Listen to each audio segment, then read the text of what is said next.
welcome Dr. Julia Moore. Thank you so much, Chris. And did you see that people want to hire you for other events in the chat section? I think that's fabulous. I'm available. I just have to say. So I am now going to talk about getting ready for spread and scale. And that's because I know that many of you are responsible right now for helping spread and scale your safety improvement project into new units, into new hospitals, into new organizations. And so we wanted to give you some really concrete tips and guidance that you can use to help plan for spread and scale.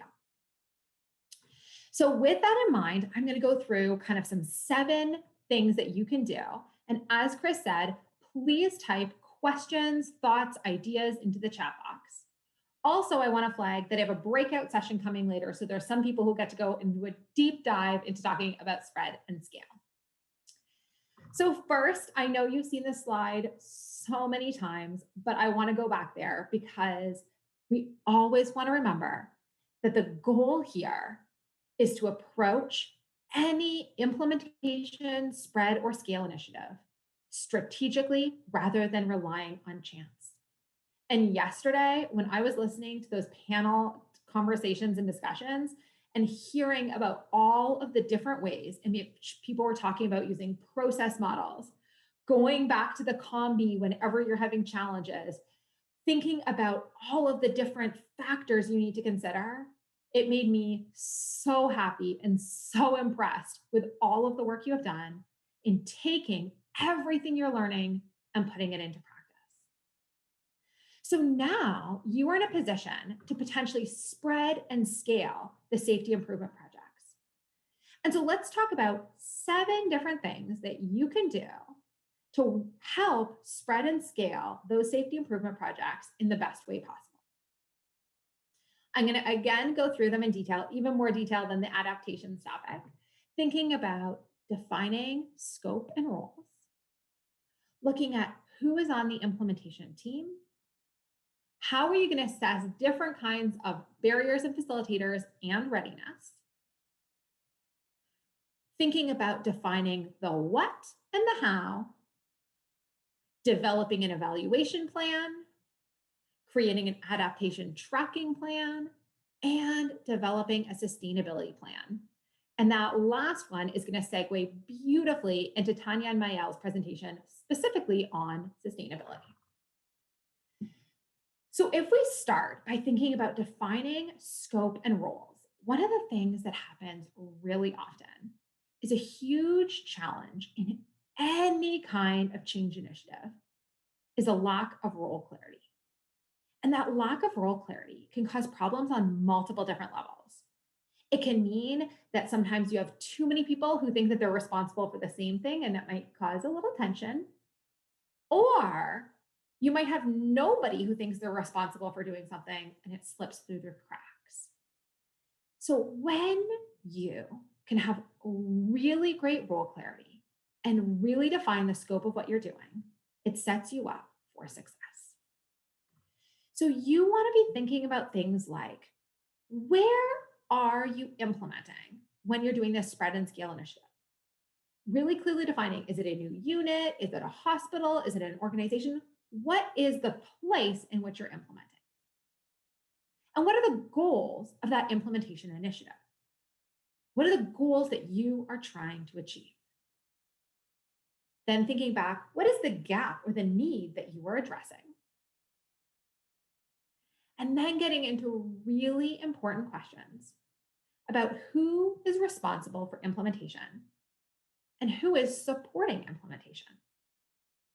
So in the first rounds of the safety improvement projects, you, the implementation teams, were responsible for implementing, and you were being supported by your implementation coaches, people from CPSI, or in the case of ERC, we had extra implementation coaches as well.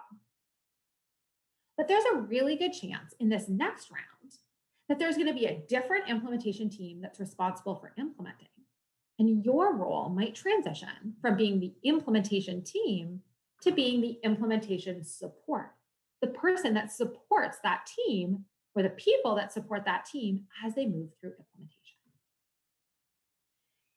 If that's the case, then one of your first jobs is going to be figuring out who is actually on the implementation team. Maybe you're the support, maybe you're even on the team, but really clearly defining who is actually on this team. And remember, an implementation team is a core group of people who are responsible for guiding implementation and sustainability. It's not an advisory committee that provides a few suggestions here or there. This is the people who are on the ground doing the work. If people turn around and give you a bit of pushback and say, well, we don't know that we really need an implementation team, I would say it would be a great time to pull out this slide right here that's pulled from the National Implementation Research Network in North Carolina, where they did studies and showed that if you had an implementation team, it could accelerate the speed at which we implement evidence, and it could make it that more people are actually implementing the way you intended with high fidelity. Implementation teams are a core component of how you are going to make this change happen. So pause and take the time to really clearly define who is on that team and help set them up for success. Once you actually have an implementation team, the next thing that you want to do is get them to start thinking about readiness and barriers and facilitators. Luckily, you have so much experience thinking about readiness and barriers and facilitators. I'm going to walk you through a couple of the ways to think about readiness and barriers and facilitators now that you're in a slightly different position where you've already implemented and you're spreading and scaling. So you've actually already done a lot of the work. So the next time around, it's going to be a little bit faster and a little bit easier. The first thing I always like to pause and remind people of is there are going to be people who are going to want to jump into solutions without assessing readiness and without assessing barriers and facilitators. And when that happens, you want to really encourage people to pause.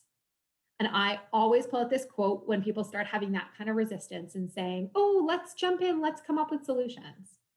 And reminding them of this Albert Einstein quote, where he talks about how if he had an hour to solve a problem, he would spend 55 minutes understanding the problem and 5 minutes on the solution.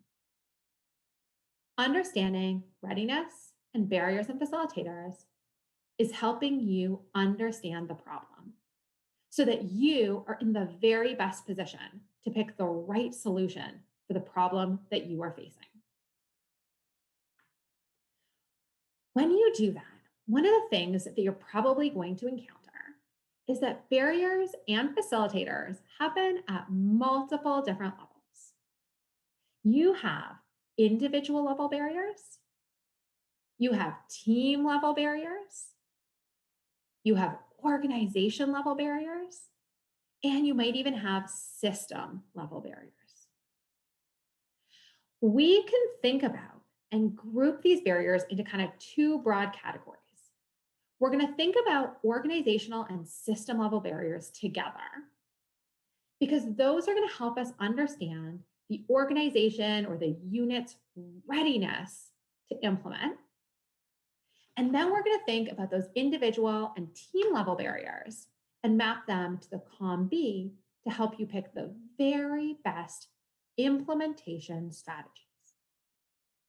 So, contextual level barriers, these organization and system level barriers are all about figuring out, is this site, is this unit, is this organization ready to implement?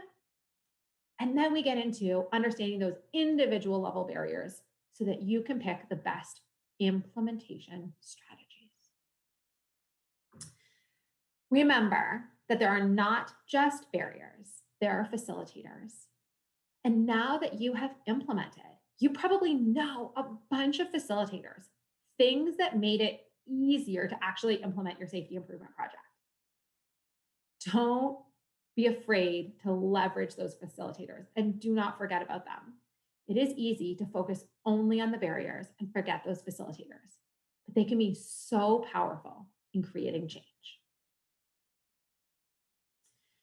One of the other common questions that you probably are going to encounter is, well, how do we collect this barriers and facilitators information? And so you can sit down and say, well, great, there's lots of different ways we can do this. We could sit down and look at the literature. We could do observations and surveys. But the reality is, now that you have already spent a whole bunch of time understanding the barriers and facilitators in your setting, chances are a few informal conversations and interviews is all you need as you spread and scale. Because you already have a really good idea of what some of these barriers and facilitators are. And you just want to understand, are the barriers and facilitators different in this new unit or this new organization where we're spreading or scaling? Or are the barriers and facilitators virtually the same? My experience is that about 3/4 of the barriers tend to be similar as you implement across different settings. And about 1/4 of them seem pretty unique to where you're implementing. So you need to know what those unique barriers and facilitators are, but you'll discover that lots of the things are pretty common across the different places where you're spreading and scaling. So let's start by thinking about these organization level barriers and facilitators. This is answering the question, are you ready to implement? Is this new unit or this new site ready for implementation? Remember that it's kind of like you're building a bridge between research, for example, whatever safety improvement project you have, and practice. If you show up and the beginning of the bridge looks like this, stop. Do not jump in and think you're going to build the bridge while you're swimming in the water. We know that an organization or a unit's readiness predicts the likelihood they are going to be successful. And so if you can find out before you even start spreading or scaling that where you are implementing is not really ready, it is absolutely worth it to pause and to build the foundations before you jump in. This is an opportunity to think about, what do you need in place before you start implementing there. And remember that readiness isn't really a yes, no. It kind of exists along a spectrum. So this spectrum I want to highlight is kind of the idea of the spectrum. It doesn't literally live on this spectrum, but the idea of this spectrum, where at one end we have places that are definitely not ready, and other times we have places or units or sites that are very, very ready. For example, if you have a great organizational culture, climate, and leadership, you might be very ready to implement. Say you have a strong learning climate, but leadership support is a little bit lacking. Well, that place might be a little bit less ready, but it doesn't mean they're not ready. They just might need some supports to help move them along that pathway. Say you have leadership buy in, but people are very resistant to change. Again, it doesn't mean they're not ready. You just might need to do some things. But if people are resistant to change, stressed, disengaged, that's probably a sign you want to pause and really build that foundation before you move forward. So, why is this so important for you? Well, that is because we know from the research that if you move forward with implementing when a site is not ready, it means that they're less likely to actually implement that intervention, the safety improvement project. It means they're less likely to do it with quality. They're less likely to achieve outcomes. They're less likely to sustain it. And I actually think one of the most important things, they are less likely to ever invite you back to work on another change initiative. So it is absolutely worth it to stop and look at that readiness information and use that as you move forward. So, what are the factors that are in readiness? You might not remember this because it was so long ago, but very early on in your project, you completed surveys to understand readiness in your implementation sets. And you can now use those exact same concepts as you're spreading and scaling. These are things like, what is the fit of the intervention? Does this safety improvement project actually fit in the setting in which we're implementing it? Do we have the resources in place to do that? Is the organization mission driven? And does this safety improvement project align with that mission? We know that when there is a very clear mission and everyone is on board with that, and the intervention aligns with that mission, they're much more likely to be successful. What is the culture of learning and improvement? Are people open to new innovations? How do they feel about patient safety? Do people feel a sense of autonomy, like they have some control over their work and the kinds of projects they work on and how they actually do clinical practice? Is there strong collaboration, communication, and teamwork? Do people trust leadership? And are people really stressed? We know that right now in healthcare, people are very stressed, and that can affect readiness to actually implement something. So you might notice that a lot of these different factors came up yesterday when I talked about the organizational barriers and facilitators to doing the safety improvement projects. So you can use this information to help you plan for spread and scale. But we also want to think about individual and team level barriers and facilitators. It sounds like you know exactly what I am talking about because yesterday I heard the combi so many times. This is remembering to go back all the time to understand what are the barriers and facilitators to change. And can you map them to capability, opportunity, and motivation? Can you go even deeper and identify which of the theoretical domains framework that TDF constructs are relevant? Is this about people's beliefs about the consequences? Maybe it's an emotional reaction. Ooh, maybe it's a memory issue.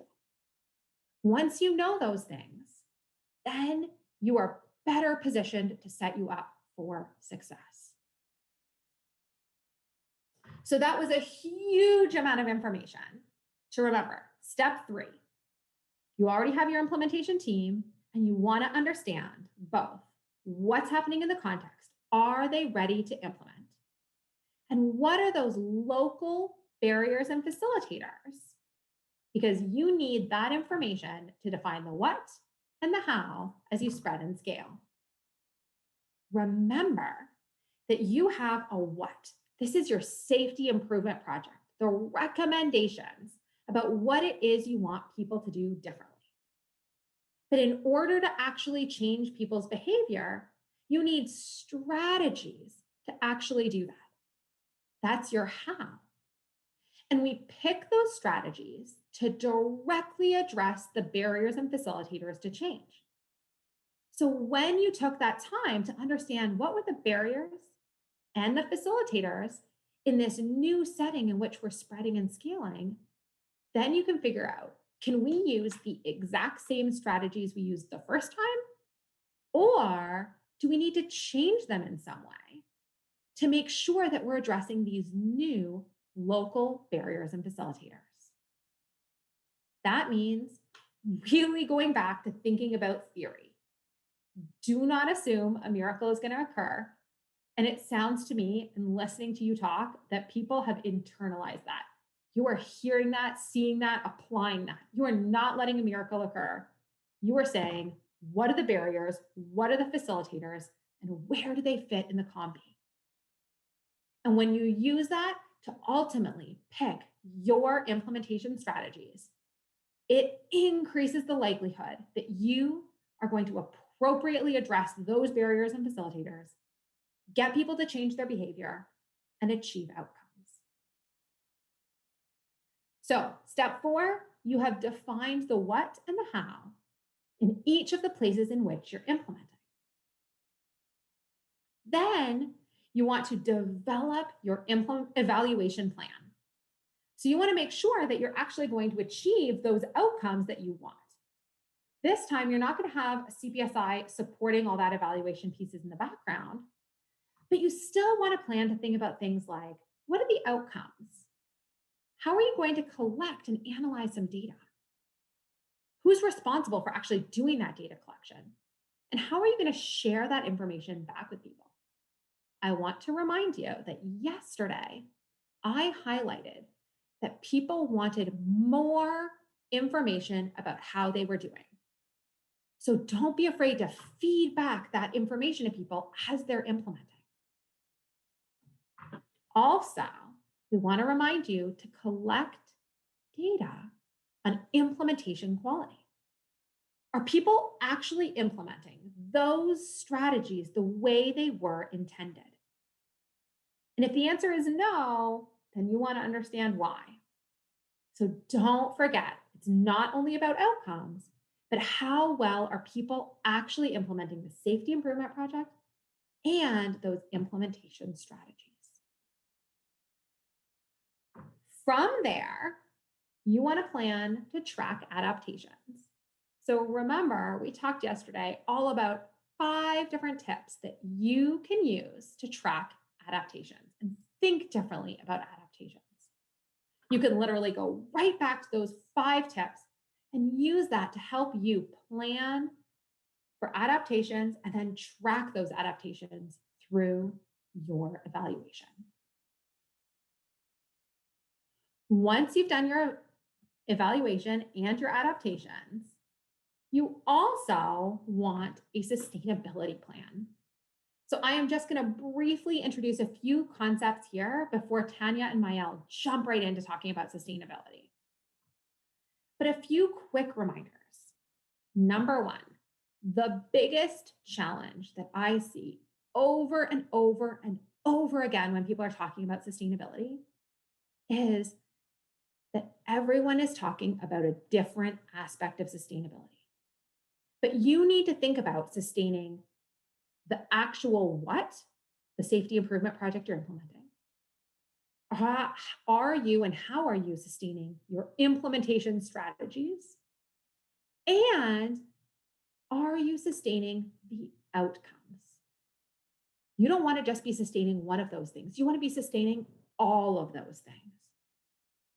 But you also recognize that adaptations are going to happen potentially at all of those different levels. And so by factoring that in and considering that, you can set yourself up to really deeply define and understand what it is you're sustaining. Plus, chances are any conversation you have about sustainability, people are going to kind of conflate or confuse those 3 things I talked about with the factors that affect sustainability, things that influence the likelihood you're going to be able to do that. Teasing those apart can help you distinguish between what is sustainability and what are the things that are going to increase or decrease the chance that we're going to be successful. And the reason that all of this is so important is because sustainability planning actually leads to better sustainability. I think that is the best news possible. Think about that. The act of coming up with a sustainability plan increases the likelihood you will sustain whatever it is you are implementing. That is amazing because it means that you have that power to set that up and set it in motion.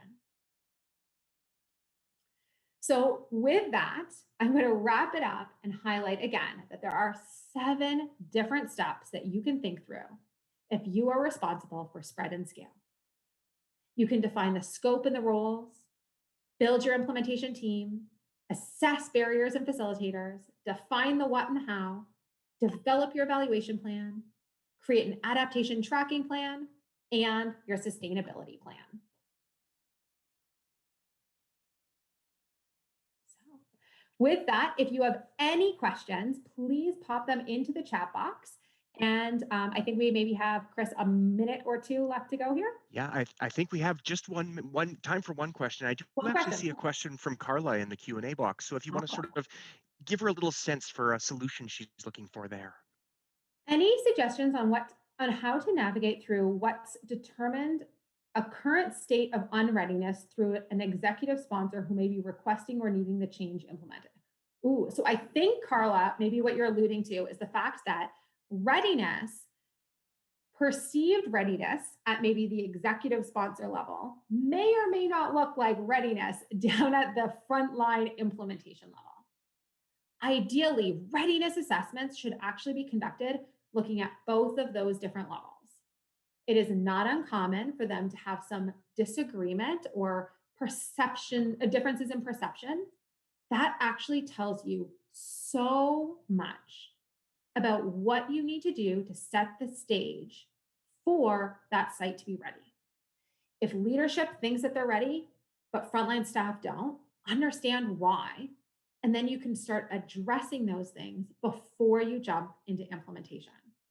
Don't assume that one is right or wrong. Readiness factors all of those pieces in